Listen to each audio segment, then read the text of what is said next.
So will start with the chapter number 18। Chapter का नाम है no place for us. No place for us. इस chapter में हम बात करने वाले हैं जैत्र भाई की, झिमली की और सिद्ध्या की। अब बेसिकली ये तीन लोग कौन है? ये तीन लोगों की फैमिली है। जैत्र भाई पिता मतलब पापा हैं, झिमली बेटी है और सिद्ध्या बेटा है। अब इनकी स्टोरी सुनते हैं। इनकी स्टोरी अगर हम पढ़ेंगे या इनकी स्टोरी अगर हम जानेंगे तो हमें पता लगेगा इस चैप्टर का बेसिक मोटिव हमें क्या बताना था। अब जो स्टोरी है वो शुरू होती है कैसे? वो स्टोरी शुरू होती है कि अभी सिद्ध्या घर नहीं आया है। जैत्र भाई वेट कर रहे हैं किसका? सिद्ध्या का। और झिमली जो है वो खिड़की से किसी दूसरे के घर की टीवी देख रही है। अब टीवी में वो क्या डांस देख रही है।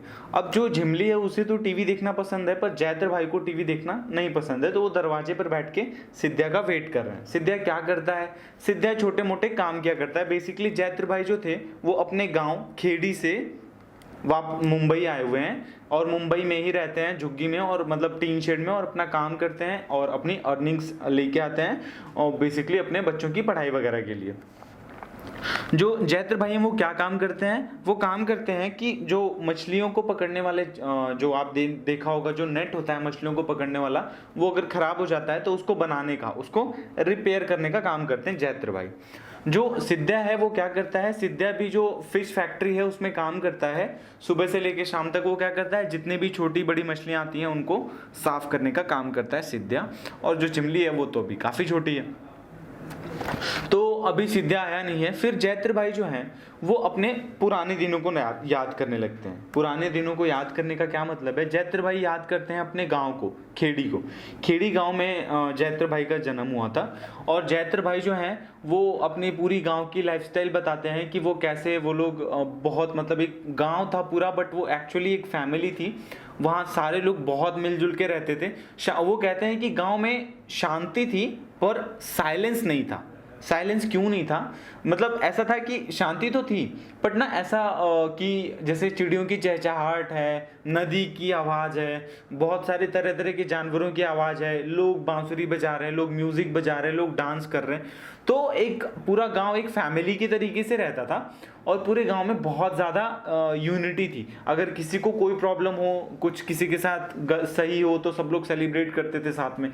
किसी के साथ कुछ गलत हुआ तो सब लोग साथ में उसकी मदद करते थे। तो बेसिकली वो एक कहने को गांव था but it was a family type. तो जैत्र भाई उन दिनों को याद करते हैं कि मैं भी जाता था खेतों में काम करता था, फिर आता था और बहुत अच्छा चल रहा था, लाइफ बहुत अच्छी चल रही थी। और जैत्र भाई के एंसेस्टर्स मतलब काफ़ी कई सौ सालों से वो लोग यहीं रह रहे थे। जो एंसेस्टर्स वगैरह थे इनके यहीं से थे, बिलोंग करते थे। तो इस मिट्टी से या उस अगर आप कह सकते हैं उस जगह से जैत्र भाई वगैरह का बहुत ज़्यादा लगाव था। उसके बाद क्या होता है कि थोड़े दिनों बाद, जो कुछ दिनों बाद क्या होता है, गांव में कुछ गवर्नमेंट ऑफिशियल्स आते हैं। गवर्नमेंट ऑफिशियल्स मतलब होता है सरकारी अधिकारी। तो जो सरकारी अधिकारी हैं वो आते हैं और कुछ पुलिस के साथ आते हैं। अब वो क्या होता है, उस गांव में गांव के लोगों ने, बहुत छोटा सा गांव है, तो पहली बार उस गांव के लोगों ने पुलिस देखी होती है। कुछ लोग उनके पीछे दौड़ जाते हैं, कुछ लोग, अब पूरा सिनेरियो बता रहे हैं जैत्र भाई कि कुछ लोग बच्चे जो हैं वो पीछे बैठ दौड़ जाते हैं गाड़ी के, पुलिस के। कुछ बच्चे डर जाते हैं तो वो रोने लगते हैं। फिर जो गवर्नमेंट ऑफिशियल्स हैं वो कुछ गांव के एल्डर्स लोग, जो बड़े बड़े लोग हैं, बड़े बूढ़े लोग हैं, जो काफ़ी मतलब हम कहते हैं कि समझदार हैं, जो चीज़ों को समझते हैं, जिन्होंने पूरा ऐसा देखा हुआ है गांव का पूरा स्ट्रक्चर कैसा है, पूरी हिस्ट्री सब कुछ पता है, तो उन लोगों को बुलाया जाता है गवर्नमेंट ऑफिशियल्स के द्वारा। और गवर्नमेंट ऑफिशियल्स बताते हैं उन लोगों को कि हम यहाँ इस गाँव पर एक डैम प्रोजेक्ट बनाने वाले हैं और उस डैम प्रोजेक्ट में मतलब हम अब क्या करना पड़ेगा कि आप लोगों को गांव को खाली करना पड़ेगा और गांव से मतलब आपको शिफ्ट किया जाएगा, आपको दूसरी जगह ज़मीनें दे दी जाएंगी ताकि आप लोग वहाँ अपना, और आपको वहाँ बहुत अच्छी फैसिलिटीज़ मिलेंगी, मतलब स्कूल हैं, बसेज हैं, हॉस्पिटल हैं, मार्केट्स हैं। यहाँ की तरह आपको मतलब ऐसा नहीं कि आप एक मतलब आपको बिजली भी मिलेगी वहाँ पे, आपने एक टैप दबाया, आपने एक बटन प्रेस किया और फैन ऑन हो गया और लाइटें ऑन हो गई। तो ये सारी चीज़ें। अब क्या होता है कि जो जैत्र भाई हैं वो एक्साइटेड हो जाते हैं कि भाई वो तो बहुत अच्छा है, मैं अपनी शादी करूँगा तो अपनी बीवी को लेके वहीं जाऊँगा, मैं अपने बच्चों को अच्छी एजुकेशन दूंगा और इस तरीके से हम अपनी लाइफस्टाइल को थोड़ा चेंज करेंगे और अच्छा करेंगे। बट होता क्या है कि जो जैतर भाई है, अब एक रूट कनेक्शन तो है, अब आप कहीं पे रहते हो तो you get connected with that place ना, तो ये लोग तो काफी कई सौ सालों से इनके एंसेस्टर्स भी यहीं रह रहे थे, तो these people were connected. But अब गवर्नमेंट का वो है तो आप उसको मना तो नहीं कर सकते, फिर गवर्नमेंट बोलती है कि आपको जमीन भी दी जाएगी, सब कुछ आपको दूसरे किनारे पे दे दिया जाएगा। बट चीजें ऐसी नहीं है जैसी दिखाई जा रही हैं गवर्नमेंट ऑफिशियल्स द्वारा। अब क्या होता है कि ये लोग यहाँ से निकल के चले जाते हैं दूसरी जगह, दूसरे गांव में या गांव की दूसरी साइड में, लेकिन वहाँ वैसा सिनेरियो बिल्कुल नहीं होता जैसा बताया जाता है गवर्नमेंट ऑफिशियल्स द्वारा। वहाँ एक टीन शेड का छोटा सा कमरा दे दिया जाता है और उसी में पूरी फैमिली रह रही थी जैतर भाई की। स्टोरी वैसे बिल्कुल भी नहीं है जैसे गवर्नमेंट ऑफिशियल्स के द्वारा दिखाई जाती है। जैतर भाई जब वहां पहुंचते हैं तो क्या देखते हैं कि वहां एक सिंगल टीन शेड का कमरा दिया जाता है इन लोगों को, एक्चुअली सभी लोगों को दिया जाता है एक सिंगल टीन शेड का कमरा। अब आप इस चीज को समझने की कोशिश करो कि अगर एक टीन शेड का कमरा है, उसमें एक अगर रहना है किसी फैमिली को, तो वो टीन शेड का कमरा गर्मी में बहुत ज्यादा गर्म हो जाता है, बहुत ज्यादा गर्म। एक और सिनेरियो बताते हैं जैतर भाई की, वो दोपहर में आ रहे हैं, उनके पीठ पर टायर लटके हुए हैं, पुराने टायर जो काफ़ी पुराने घिसे हुए टायर हैं, और जो सड़क है वो बहुत ज़्यादा जल रही है, क्योंकि आपको पता है जो गांव की मिट्टी वाली सड़कें होती हैं वो उतना जलती नहीं है, बट जो सड़कें होती हैं हमारी, ये जो पक्की सड़कें होती हैं, ये गर्मियों में तपती हैं, बहुत ज़्यादा गर्म हो जाती हैं ये सड़कें। तो बेसिकली जैतर भाई बता रहे हैं कि पाँव बहुत ज़्यादा जलते थे वहाँ पे, और उसके बाद गर्मी का टाइम है, घर पे बीवी की तबीयत खराब है, तो ये सारा सिनेरियो याद करते हैं जैतर भाई।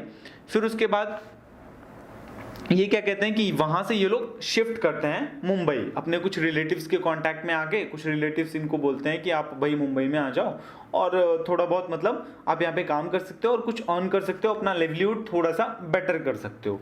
तो जैतर भाई बताते हैं कि हम भाई हमने शिफ्ट किया, मुंबई शिफ्ट किया, एंड देन मुंबई शिफ्ट करने के बाद हमने काम धंधे, जैसे मैंने आपको बताया स्टार्टिंग में कि वो मछली वाला जो जाला होता है उसको बनाने का काम, और ये सारे काम धीरे धीरे पकड़े। अब वहाँ भी ये लोग झुग्गी में रहते थे और बहुत मुश्किल से थोड़ी बहुत कमाई हो पाती थी। मैंने आपको बताया इनके बेटे का सिद्ध्या क्या काम करता था, मछली की फैक्ट्री में, और कभी कभी वो बॉटल्स उठाने चला जाता था रेलवे स्टेशन पे, जैसे कूड़े में जो बॉटल्स पड़ी होती हैं वो बॉटल्स उठा लेता था ताकि वो कबाड़ी वाले को बेच के कुछ पैसे इकट्ठे कर सके। अगर शाम में वो सब्जी मार्केट चला जाता था ताकि कुछ मेम साहब, जैसे कुछ जो लेडीज होती हैं, जो कुछ लोग जैसे जो आप देखते हो कि थोड़ा प्रिविलेज्ड और थोड़ा सा, अगर आप एक अर्बन सोसाइटीज़ की उनको कह लो तो मेम साहब कहते हैं, तो मेम साहब कहते थे ये बेसिकली, ये अपनी भाषा में सिद्ध्या वगैरह। तो वो मेम साहब के झोले उठा के उनके घर तक छोड़ आता था, तो मेम साहब उसके बदले उसको कुछ पैसे दे देते थे, ये सारे काम करते थे वो। तो अब जो जैतर भाई हैं वो याद कर रहे हैं कि अपना टाइम हमारा गाँव का जो था वो बहुत अच्छा था और हमें उसे छोड़ना नहीं चाहिए था। अब हमें कोई ऑप्शन नहीं है, लेकिन अभी हम क्या कर सकते हैं, अब कोई ऐसा वो रास्ता नहीं बचा कि जिससे हम अपने गांव दोबारा वापस जा सकें और दोबारा से अपनी लाइफ शुरू कर सकें। यहाँ भी हमारा वही हाल है, यहाँ भी हमें खाने को अच्छे से नहीं मिलता, हमें अच्छी एजुकेशन के लिए बहुत पैसे खर्च करने पड़ेंगे, उतने पैसे नहीं है हमारे पास। जो भी गवर्नमेंट ऑफिशियल्स ने सपने दिखाए थे वो सारा कुछ धरा का धरा रह गया, ऐसा कुछ भी नहीं मिला हमें। तो ये बताने की कोशिश कर रहे हैं जैतर भाई।